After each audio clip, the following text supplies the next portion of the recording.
एक ऐसा मुकदमा जो 4 बार अदालतों में पहुंचा, 4 बार जिरह हुई, बहस हुई और फिर अलग अलग फैसले आए। एक ऐसा मुकदमा, ये एक ऐसा केस जिसको कुछ लोग क्राइम ऑफ द सेंचुरी भी कहते हैं। हालांकि मैं इससे एग्री नहीं हूँ, क्योंकि मुझे लगता है इससे बड़े बड़े क्राइम हुए हैं और इससे बड़े बड़े इस तरह के अदालतों में फैसले हुए। लेकिन तमाम उतार चढ़ाव से भरा हुआ ये वो केस है जो आज भी जिसके बारे में लोग बात करते हैं। इसके ऊपर किताबें लिखी गई, नेटफ्लिक्स पे इसके ऊपर एक सीरीज आई हाल में। कहानी 20 साल की एक लड़की की है। एक लड़की जो वॉशिंगटन में पैदा हुई, एक अच्छे घर में पैदा हुई, अमेरिका की राजधानी डीसी वॉशिंगटन। अमांदा नॉक्स इस लड़की का कहानी, इस लड़की का नाम है। अमांदा नॉक्स वॉशिंगटन में ही पली बढ़ी, स्कूलिंग की। इटली से उसको बचपन से ही प्यार था। फिर पढ़ाई के ही सिलसिले में उसने कहा कि मैं इटली जाऊंगी। माँ बाप ने रोका नहीं। इसके बाद वो इटली पहुंचती है और इटली के पेरिगुआ में जाकर एक कॉलेज में दाखिला लेती है और वहाँ पढ़ाई शुरू कर देती है। हॉस्टल में रहती नहीं है, बल्कि कॉलेज के पास ही उसने एक अपार्टमेंट ले रखा था। उस अपार्टमेंट में तमाम अलग अलग बच्चे रहते थे, अलग अलग देशों के बच्चे जो पढ़ने आते थे। तो जिस अपार्टमेंट में नॉक्स रहा करती थी, अमांदा नॉक्स, उसमें और भी बहुत सारी लड़कियां थीं। सब कोई सिंगल रूम में डबल पार्टनर के साथ, कोई सिंगल। अमांदा नॉक्स एक सिंगल रूम लेकर रह रही थी और उसी अपार्टमेंट में उसके बराबर में एक और रूम में एक और लड़की रहती थी जो ब्रिटिश थी। उसका नाम था मेरेथिड केरचर। केरचर की उम्र करीब 21 साल थी, लंदन में पैदा हुई थी और इटली की इसी पेरिगुआ में पढ़ने के लिए आई थी, सेम यूनिवर्सिटी, सेम कॉलेज जहाँ पे नॉक्स पढ़ रही थी। वहाँ जाने के बाद अब नॉक्स अपनी पढ़ाई लिखाई ठीक उसकी सब चल रही। 2007 की बात है और इसी दौरान में 25 अक्टूबर 2007 एक म्यूज़िक कंसर्ट था। उसमें वहाँ नॉक्स की मुलाकात एक 23 साल के इटालियन लड़के से होती है जिसका नाम है राफेल सोलिसिटो। तो राफेल के साथ नॉक्स की मुलाकात हुई एक म्यूज़िक कंसर्ट में। फिर दोनों की दोस्ती हो गई और हफ्ते भर के अंदर दोनों ने एक दूसरे को इजहार भी कर दिया, दोनों में प्यार हो गया। सब कुछ ठीक चल रहा था। नॉक्स इटली आकर बेहद खुश थी, उसका सपनों का देश था ये। घर वाले भी उसके खुश थे कि चलो बेटी वहाँ पे खुश है। लेकिन तभी 2 नवंबर 2007 की तारीख आती है जो नॉक्स की पूरी ज़िंदगी को बदल कर रख देती है। 2 नवंबर 2007 नॉक्स सुबह घर से अपने रूम से निकलती है, वॉशरूम जाती है तो देखती है कि दरवाजे पे कुछ ब्लड स्टेन है, कुछ खून के धब्बे हैं। फिर वो वॉशरूम के अंदर जाती है तो देखती है कि जो अंदर शीट है वहाँ पर पूरी कुछ खून के धब्बे हैं, टॉयलेट गंदा है। उसे लगा कि पता नहीं ये क्या है, इस तरह से कभी होता नहीं है। फिर वो दूसरे टॉयलेट का इस्तेमाल करने के लिए जाती है, वहाँ पे भी वैसे ब्लड के स्टेन दिखते हैं और खून के कुछ धब्बे, बाकी चीज़ें। उसे लगता है कि ये कोई तीसरा बंदा यहाँ आया बाहर से। अब वो ये पता करने के लिए मेरेडिथ केरचर के रूम में जाती है और नॉक करती है, लेकिन केरचर दरवाज़ा नहीं खोलती। काफ़ी देर तक वो आवाज़ देती है, वो दरवाज़ा नहीं खोलती। फ़ोन करती है उसको, मोबाइल पे फ़ोन नहीं उठाती। इसके बाद वो केरचर के पेरेंट्स को फ़ोन करती है और कहती है कि केरचर फ़ोन नहीं उठा रही है, दरवाज़ा बंद है अंदर से, मुझे फ़िक्र हो रही है। तो वो कहते हैं कि ठीक है, आप पुलिस को खबर करें। तो इटालियन मिलिट्री पुलिस का नंबर था उसके पास, वहाँ इटालियन मिलिट्री पुलिस ही कहते हैं। उसने उनको कॉल किया। थोड़ी देर के बाद इटालियन मिलिट्री पुलिस का एक जूनियर अफसर वहाँ पहुँचता है। वो भी दरवाज़ा नॉक करता है, काफ़ी देर तक खुलता नहीं है। तब तक अपार्टमेंट के बाकी लोग भी वहाँ इकट्ठे हो चुके थे। इसके बाद फैसला होता है कि दरवाज़ा को तोड़ा जाए। आखिरकार दरवाजे को तोड़ दिया जाता है। अंदर का मंजर बहुत भयानक था। अंदर बेड पर मेरेडिथ केरचर की लाश पड़ी थी। पूरा कमरा खून से सना था। गले पे तेज़ धार के निशान थे, जिस्म के अलग अलग जगहों पर तेज़ धार के निशान थे। सीधा सीधा ये कत्ल का मामला था। जूनियर पुलिस अफसर अपने सीनियर पुलिस अफसरों को खबर करता है, पूरी रिपोर्ट देता है। इसके बाद थोड़ी देर में पुलिस के आला अफसर पहुंचते हैं, एम्बुलेंस पहुंचती है और केरचर की बॉडी को फिर अस्पताल ले जाया जाता है। केरचर की मौत हो चुकी थी। अब पुलिस की इन्वेस्टिगेशन शुरू होती है। चूँकि सबसे पहले फ़ोन नॉक्स ने किया था, पुलिस से पूछताछ करती है। अब वहाँ पे सारी चीज़ें, सारे फिंगरप्रिंट्स, सब कुछ कलेक्ट किया जाता है, कौन दुश्मन कौन दोस्त, पुलिस इसकी भी तफ्तीश करती है। अब एक एक कर जब सबसे पूछताछ होती है और ये पूछा जाता नॉक्स से कि आपको कैसे लगा कि कुछ गड़बड़ है, तब उसने बताया कि कैसे वॉशरूम के दरवाजे पर, वॉशरूम के अंदर टॉयलेट पे खून के कुछ धब्बे दिखे और टॉयलेट गंदा था। तो मुझे कुछ डाउट लगा, फिर उस दरवाज़ा अंदर से बंद, वो खोल नहीं रही, उसके रूम का लॉक अंदर से था, तो चाबी थी नहीं, हालांकि वो बाहर से भी लॉक हो सकता था। तो इसीलिए फिर मैंने पुलिस को फ़ोन किया। अब पुलिस ने पूछा आप कहाँ थी? तब नॉक्स ने बताया कि मेरा जो बॉयफ्रेंड है राफेल, मैं उसके साथ थी, कल वो रात आया था, मेरे रूम में था अपार्टमेंट में, और हम दोनों साथ थे, और सुबह उठकर मैंने ये सब कुछ देखा। राफेल का स्टेटमेंट लिया गया, उसने भी कहा कि हाँ मैं साथ हूँ। राफेल एक इटालियन स्टूडेंट था जिसने कंप्यूटर साइंस में ग्रेजुएशन किया था, पढ़ाई कर रहा था और पार्ट टाइम एक बार में काम करता था, और हफ्ते भर पुरानी दोनों की दोस्ती है, इश्क था। तो वो उसी के रूम में था नॉक्स के, वो भी अपना बयान देता है। बाकी स्टूडेंट से भी पूछताछ करती है पुलिस। अब एक ब्रिटिश स्टूडेंट्स का कत्ल हुआ है, इसमें कूदे, केरचर की फैमिली भी वहाँ से आ गई लंदन से, मीडिया में खबर भी आ गई, हाई प्रोफाइल केस था। अब पुलिस के ऊपर प्रेशर था, पुलिस ने अपनी तफ्तीश शुरू की। अब पुलिस ने जब तफ्तीश की तो तमाम बयान के बाद जो शुरुआत में पुलिस का था वो यही था कि शायद कातिल कोई और नहीं है, नोन है, इसी अपार्टमेंट में रहता है, और उनका शक अमांडा नॉक्स के ऊपर जा रहा था क्योंकि वही विटनेस थी, उसी ने फ़ोन किया था, लेकिन उसकी कुछ बातें थी जिस पे पुलिस को कुछ यकीन नहीं हो रहा था। अब इसी दौरान में फिर अमांडा नॉक्स और राफेल, उसके बॉयफ्रेंड की, पुलिस ने कहा कि इनको जांचो। तो अब राफेल के घर भी पुलिस पहुंची। राफेल के घर से ड्रॉवर में एक उनको नाइफ मिला, किचन नाइफ। उस नाइफ को फॉरेंसिक जांच के लिए भेजा गया। उसके हैंडल पर नॉक्स के डीएनए मैच कर गए, और जो ब्लेड था चाकू का दिया गया, उसके हैंडल पर नॉक्स के डीएनए मैच कर गए, और जो ब्लेड था चाकू का, उस ब्लेड पर राफेल के डीएनए मैच किए। अब पुलिस ने कहा कि यही आला हथियार है जिससे कत्ल किया गया है, इसी नाइफ से ही मारा गया है। इस दौरान में उधर पोस्टमार्टम रिपोर्ट आ गई। पोस्टमार्टम रिपोर्ट में कहा गया कि गले पे एक तेज कट था और इसके अलावा पूरे जिस्म पर करीब चाकू के 50 वार किए गए थे, 50 जख्मों के निशान थे, 17 अलग अलग मारपीट के निशान थे, और ऐसा लगता था जैसे उसको सेक्सुअल असॉल्ट भी किया गया, उसके साथ ज़बरदस्ती करने की कोशिश की गई। अब ये इधर पोस्टमार्टम रिपोर्ट, इधर चाकू के ऊपर डीएनए का मिलना नॉक्स का और उसके बॉयफ्रेंड का, इतना काफ़ी था। इटालियन पुलिस ने आखिरकार अमांदा नॉक्स और उसके बॉयफ्रेंड राफेल सोलिसिटी को केरचर के कत्ल के इल्ज़ाम में गिरफ्तार कर लिया। अब जैसे ये गिरफ्तार किया गया, इधर ब्रिटेन के भी न्यूज़पेपर में, उधर अमेरिका में भी, क्योंकि नॉक्स वाशिंगटन डीसी से थी, एक अच्छे परिवार से थी, एक स्टूडेंट पढ़ने लिखने के लिए गई थी, और उसकी खूबसूरती, उसकी हंसी, उसकी मासूमियत वो लोगों को बहुत पसंद थी। तो मीडिया में उसकी तस्वीरों के साथ साथ अलग अलग किस्से छपने लगे। अब अमेरिका की मीडिया की भी दिलचस्पी इस केस में, ब्रिटेन की भी, क्योंकि जिसका कत्ल हुआ वो ब्रिटिश थी, या इटली में ये सारी चीज़ें हुई तो इटालियन लोगों की भी। अब ये केस हाई प्रोफाइल हो गया।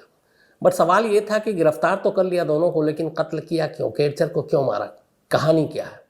तो इटालियन पुलिस इस कहानी को लेकर बहुत ज़्यादा पुख्ता नहीं थी, लेकिन उन्होंने इन दोनों को ही कातिल माना और उसके बाद अदालत में चार्जशीट दाखिल कर दी।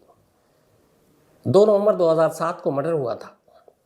लगभग 2 साल की ट्रायल कोर्ट ने अमांदा नॉक्स और उसके बॉयफ्रेंड राफेल, जो इटालियन सिटीजन है, इन दोनों को मेरेडिथ केरचर के कत्ल के इल्ज़ाम में 25 साल कैद की सज़ा सुना दी।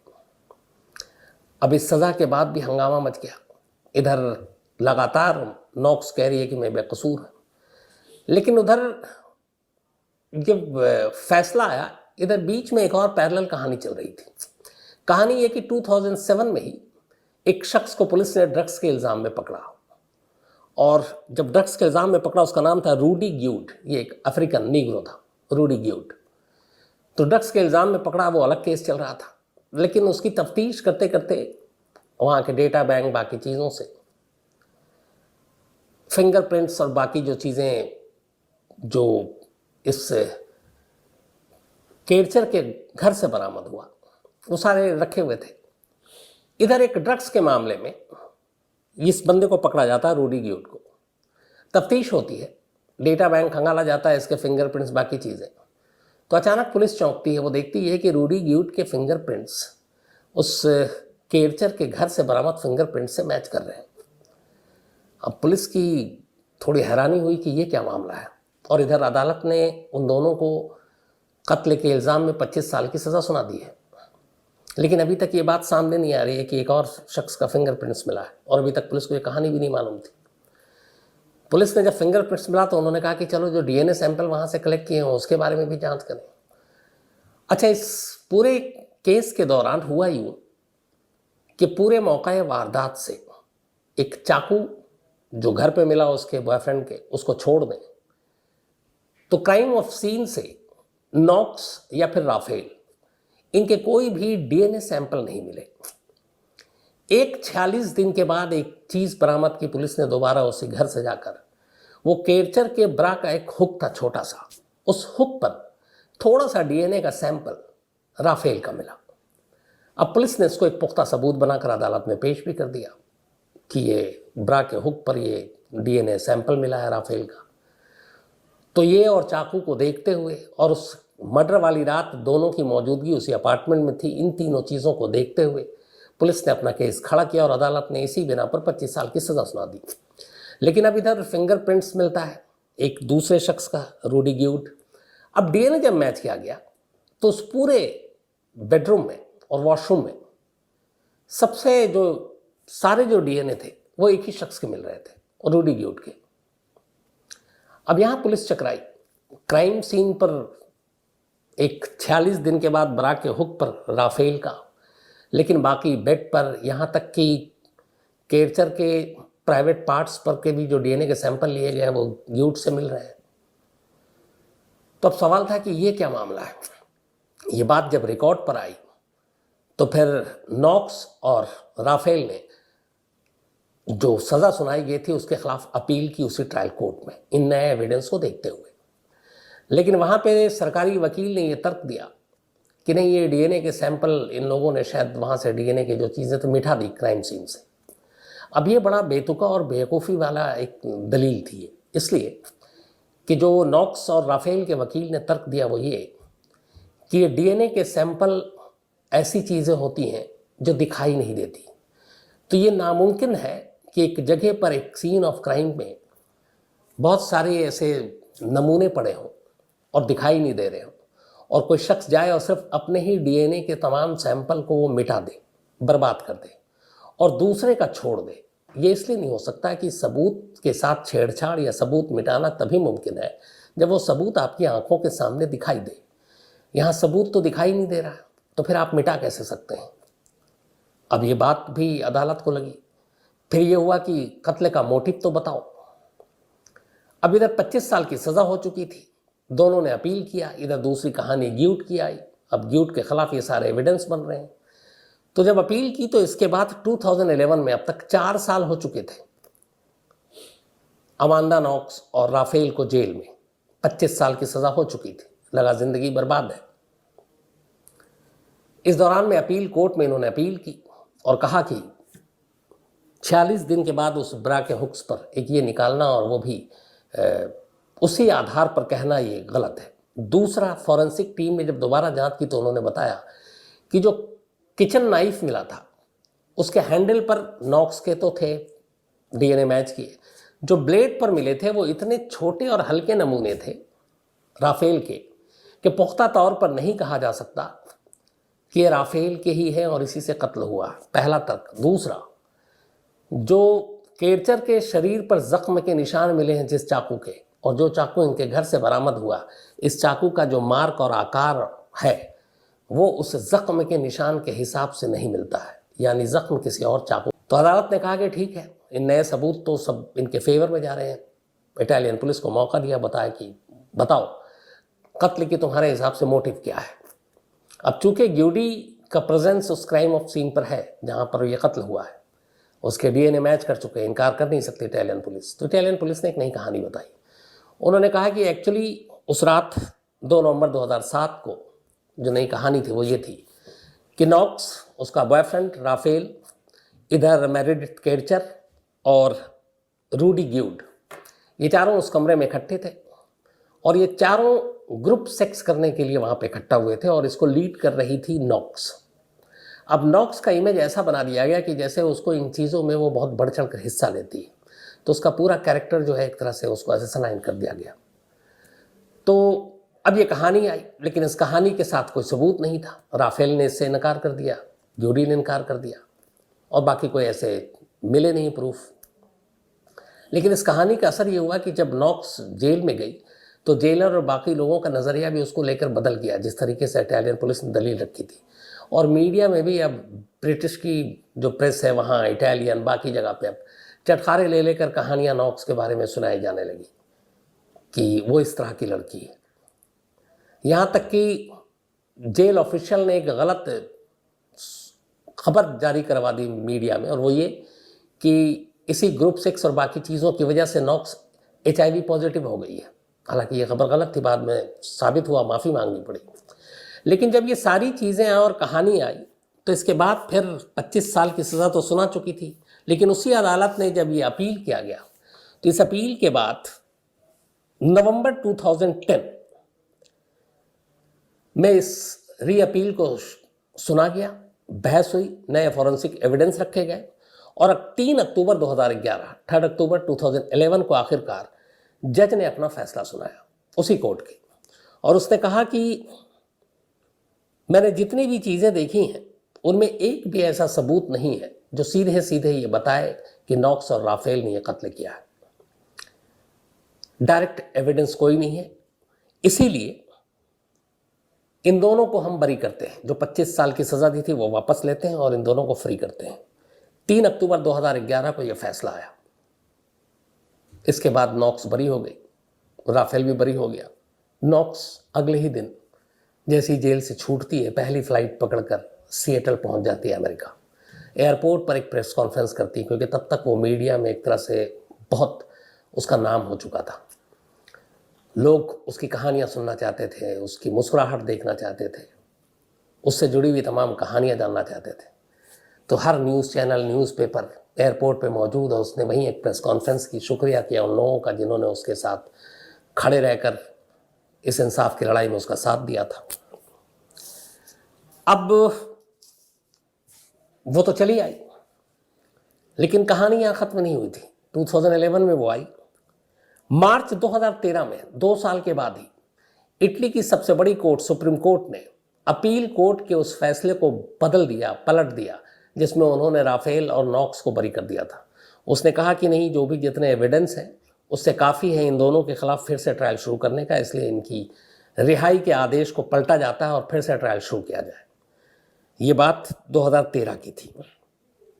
अब जब सुप्रीम कोर्ट का यह ऑर्डर आया तो इसका मतलब है कि अब दोनों को वापस जेल जाना है। लेकिन नॉक्स ने कहा कि अब मैं इटली नहीं जाऊंगी। राफेल इटालियन सिटीजन था, उसने अपने आप को सरेंडर कर दिया और वो बाकायदा कोर्ट में पेश हुआ। अब कोर्ट ने कहा कि रीट्रायल शुरू करो।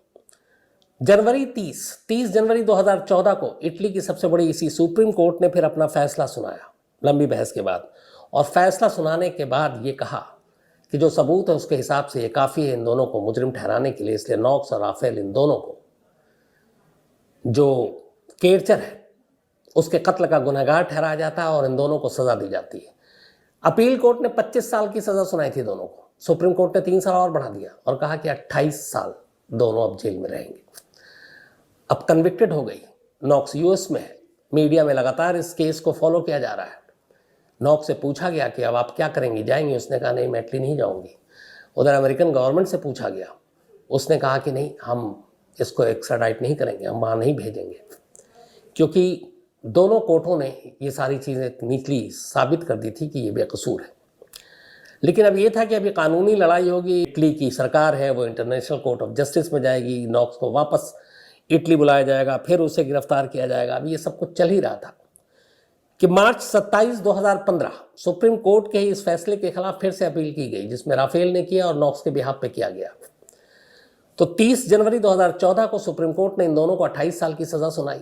फिर से सुप्रीम कोर्ट में वापस अपील हुई और 27 मार्च 2015 को सुप्रीम कोर्ट ने फिर अपना फैसला सुनाया, फिर अपना फैसला पलटा और उसने कहा कि जो फॉरेंसिक एविडेंस है, जो विटनेस हैं, जो पुलिस की कहानी है और जो इस केस का खासतौर पर आईओ है, वो आईओ ही पूरा संदिग्ध था। तो उन सारी चीज़ों को देखते हुए ये पुख्ता तौर पर नहीं कह सकते कि नॉक्स और राफेल ही केरचर के कातिल हैं। तो सुप्रीम कोर्ट ने, जिसने 28 साल की सज़ा सुनाई, साल भर के अंदर अंदर इटली की उसी सुप्रीम कोर्ट ने एक बार फिर अपने फैसले को पलटा और दोनों को बरी कर दिया। आज की कहानी ये है कि नॉक्स एक आज़ाद है, महिला है, तो करीब अब उसकी उम्र 33-34 साल हो चुकी है। एक शख्स मिला है वहीं वॉशिंगटन में, उसने शादी की, एक बच्चा हुआ और अब वो ऐसे केसेस के लिए एक तरह से काम करती है जिसमें इंसाफ ना मिलता हो।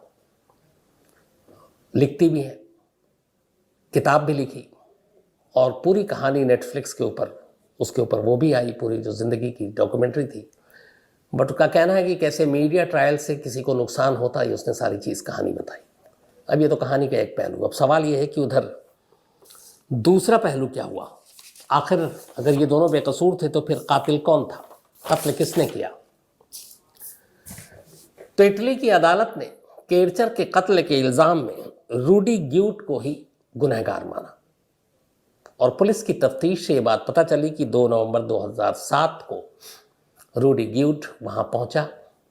वो ड्रग्स लेता था, उसने शायद केरचर को भी ड्रग्स दिया, फिर उसने उसको असॉल्ट करने की कोशिश की और फिर नशे की हालत में ही उसे मारा और इसीलिए उसके सारे फिंगरप्रिंट्स, सारे डीएनए वहाँ से मिले। तो सारे सबूत उसके खिलाफ थे। कोर्ट ने रूडी ग्यूट को सज़ा सुनाई और उसकी जो सज़ा थी वो करीब 20-25 साल थी। लेकिन वो जेल में रहा। जेल में रहने के बाद अभी 2000 एंड बल्कि इसकी सज़ा 24 साल की सुनाई रूडी ग्यूट की और फिर बाद में उसके अच्छे चाल चलन को देखते हुए इसको 16 साल कर दिया गया घटाकर। 2021 में अभी उसकी सज़ा को पूरा होने में एक आध 2 साल बाकी था। 2021 में उसने एक अपील की और अदालत ने रूडी ग्यूट को बरी कर दिया इस शर्त पर कि वो बाहर निकलकर कम्युनिटी सर्विस करेगा, अलग अलग जगहों पे, चर्च में, लाइब्रेरी में वो इस तरह के काम करेगा और इसीलिए उसको बरी किया जाता है। तो वो निकलने के बाद अब चर्च में काम करता है, लाइब्रेरी में काम करता है और उसने ये कहा है कि अब मैं एक बेहतर इंसान बनने की कोशिश करूँगा। उधर राफेल का क्या हुआ?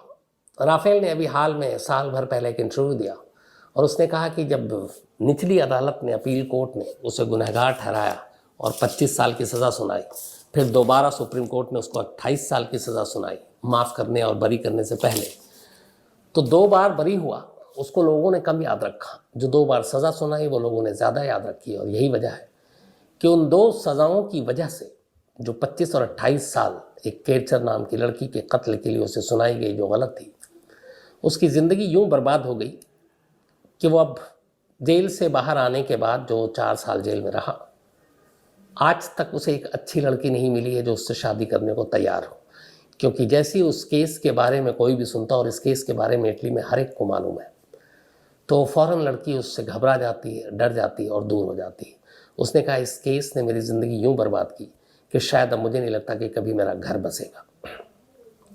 उधर नॉक्स वहीं वॉशिंगटन में है, अपने पति और बच्चे के साथ खुश है और उसका कहना है जो रूडी ग्यूट के बारे में कि अगर ये काम इटालियन पुलिस पहले कर लेती तो शायद उसके ऊपर इतनी बड़ी तोहमत नहीं लगती। उसका ये भी इल्ज़ाम था, उसने इंटरनेशनल कोर्ट ऑफ जस्टिस और बाकी जगह पे ह्यूमन राइट्स में एक शिकायत दी थी कि जब इटालियन पुलिस ने उसे 2007 में पकड़ा तो उन्होंने बेसिक जो ह्यूमन राइट्स हैं उसका भी उल्लंघन किया। उसको न तो एक ट्रांसलेटर दिया क्योंकि इटालियन पुलिस नहीं समझ पा रही थी इंग्लिश, तो उसको ट्रांसलेटर भी नहीं दिया, उसको थप्पड़ भी मारा और एक जो उसके साथ जैसा बिहेव होना चाहिए, बर्ताव होना चाहिए, वो भी नहीं किया।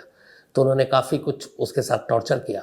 तो इस पर ह्यूमन राइट्स कमीशन ने इटालियन पुलिस को $26,000 मुआवजा के तौर पर नॉक्स को देने को लिए कहा था। हालांकि इससे बहुत ज़्यादा पैसे नॉक्स ने अपनी कहानी को बेचकर किताब और सीरीज़ के ज़रिए कमा लिए। तो ये थी एक कहानी।